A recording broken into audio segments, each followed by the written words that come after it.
नमस्कार दोस्तों, सत श्री अकाल और अस्सलाम वालेकुम। मेरा नाम है अभिषेक और स्वागत है आपका अभी की लिमिटलेस दुनिया में। तो दोस्तों, आज का जो वीडियो है, जैसे आप टाइटल देख सकते हैं कि reason to come to Germany is because Germany is a very strong economy. और ये वीडियो एक तरह से पिछले वीडियो से रिलेटेड है। क्यों? ऐसे जब टाइम आते हैं जब जर्मनी एक क्राइसिस से लड़ रहा है, तभी आपको एक्चुअली उस देश, उस इकोनॉमी की स्ट्रेंथ का पता चलता है। तो जैसा मैंने पिछले वीडियो में बताया था कि जर्मनी में एनर्जी क्राइसिस आ रहे हैं, और वो क्यों है? Of course Russia and Ukraine war. तो जर्मनी कैसे उससे लड़ रहा है? अब रिसेंटली जर्मनी ने सबके लिए एक रिलीफ पैकेज निकाला था, विच वाज जो हमें डायरेक्टली अफेक्ट कर रहा था। हमारी सैलरी में 300 यूरो हमें ऐड होके आए थे। तो ये एक रिलीफ पैकेज था सबके लिए, सब लोगों के लिए। फिर जर्मनी ने 3 महीने के लिए पर मंथ 9 यूरो टिकट निकाली, जिसमें आप रीजनल ट्रेन्स का इस्तेमाल कर सकते हैं। पूरी कंट्री में कहीं भी कहीं जा सकते हैं। फास्ट ट्रेन्स का नहीं, पर रीजनल ट्रेन्स का इस्तेमाल आप कर सकते थे। तो ऐसी ऐसी चीज़ें जर्मनी ने निकाली थी विच हेल्प्ड द कॉमन मैन। अब जब नेशन स्ट्रांगली डेवलप्ड होता है तो वो ये चीज़ें अफोर्ड कर सकता है। जब एक स्ट्रांग इकोनॉमी होती है तो वो ये चीज़ें कर सकती हैं। और अब एक और जर्मनी ने थर्ड रिलीफ पैकेज निकाला है, which is the third largest relief package since corona. That is around $65 billion package. तो गाइज, अभी उन्होंने $65 बिलियन का रिलीफ पैकेज निकाला है। क्यों? क्योंकि हम यार एनर्जी क्राइसिस से लड़ रहे हैं। एनर्जी के रेट्स बढ़ रहे हैं, हीटिंग कॉस्ट बढ़ रहा है, पेट्रोल, गैस, डीजल, सब के रेट्स बढ़ रहे हैं। और दूसरी चीज़ कि नॉर्थ स्ट्रीम 1 से जो हमारी सप्लाई थी, जहाँ से हमें more than half of the gas supply आ रही थी, वो जर्मनी ने बंद कर दी है। क्योंकि वो अब भरोसा नहीं कर सकते रशिया पे, क्योंकि उन्होंने बहुत बार वो सप्लाई बंद करी थी। वो मैं पिछली वीडियो में भी बता चुका हूँ, डिटेल में नहीं जाऊँगा। वो बहुत बार वो बंद कर रहे थे, तो हम अब उस पर डिपेंडेंट नहीं रह सकते थे, क्योंकि नहीं तो हमारा विंटर जो था, ब्लैंकेट्स और चद्दर के अंदर हम ऑफिस जा रहे होते और कार में सो रहे होते हीटर चला के। ये हालत थी सही में। तो जर्मनी उस चीज़ से लड़ पड़ा, और अब उन्होंने रिलीफ पैकेज निकाला है। ऑफ कोर्स हम गैस और एनर्जी के प्राइसेस तो कम नहीं कर पाएंगे, ठीक है, वो नहीं हो सकते। पर दूसरे ऑल्टरनेटिव्स क्या हैं? जब जैसे जर्मनी ने रिलीफ पैकेज जो निकाला है, उसमें वो क्या क्या करेगा? वो वन टाइम रिलीफ देगा, रिलीफ पैकेज देगा फैमिलीज़ को। फिर रिटायरीज़ और पेंशन होल्डर्स को वो वन टाइम इनकम देगा। और उसके बाद transportation cost for us common people वो रिड्यूस करने की सोच रहा है, जैसे कि 9 यूरो टिकट थी, ठीक है।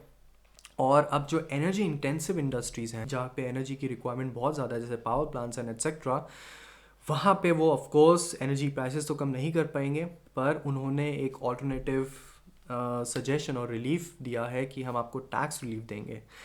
सो ऑफ कोर्स यार, पता नहीं वो कैसे उन इंडस्ट्रीज़ को हेल्प करेगी, पर of course that is a small help. और इस तरह जर्मनी एक्चुअली सबको हेल्प करने की कोशिश कर रहा है। They are fighting against this energy crisis.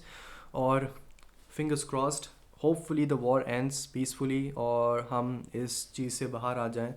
क्योंकि ऑफ कोर्स एक लिमिट ही होगी जर्मनी के पास भी कि वो ऐसे रिलीफ पैकेजेस निकाल पाएगी, है ना।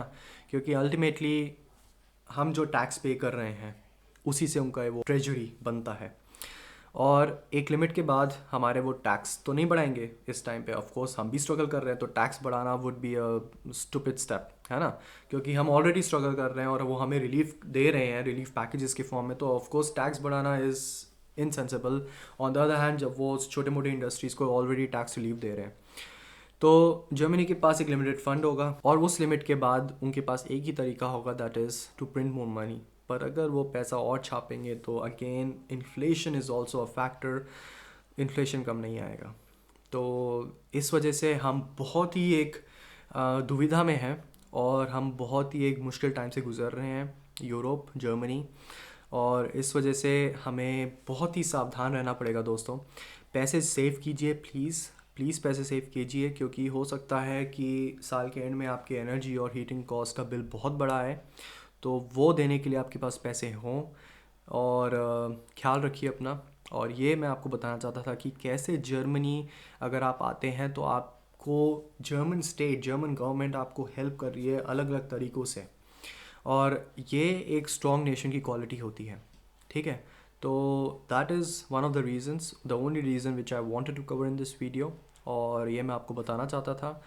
बाकी बस वीडियो को शॉर्ट रखते हैं, और इन्फॉर्मेटिव रखते हैं। तो वीडियो को लाइक ज़रूर कीजिएगा दोस्तों, चैनल को सब्सक्राइब कीजिए और शेयर कीजिए उन लोगों के साथ जो जर्मनी आना चाहते हैं या जर्मनी में रह रहे हैं, क्योंकि आगे की वीडियोस में मैं बहुत सी इन्फॉर्मेटिव चीज़ें बताने वाला हूँ। मैं आपको स्टॉक मार्केट और इन्वेस्टमेंट्स के बारे में भी बताऊँगा, कैसे मैं एक लेवल पे पहुँचा हूँ that is really amazing for me. वो मेरे लिए एक बहुत बड़ी अचीवमेंट है और अगर मैं कर सकता हूँ तो आप भी कर सकते हैं, और उसका रास्ता मैं आपको इस चैनल के थ्रू दिखाऊंगा। तो बस इतना ही बताना था। मिलते हैं अगली वीडियो में। सेहतमंद रहिए, तंदुरुस्त रहिए, पैसे सेव ज़रूर कीजिए, इन्वेस्टमेंट पे थोड़ा ध्यान रखिए, हाथ हल्का रखिए, पर पैसे सेव ज़रूर कीजिए। मिलते हैं अगली वीडियो में। नमस्ते, शब्बा खैर।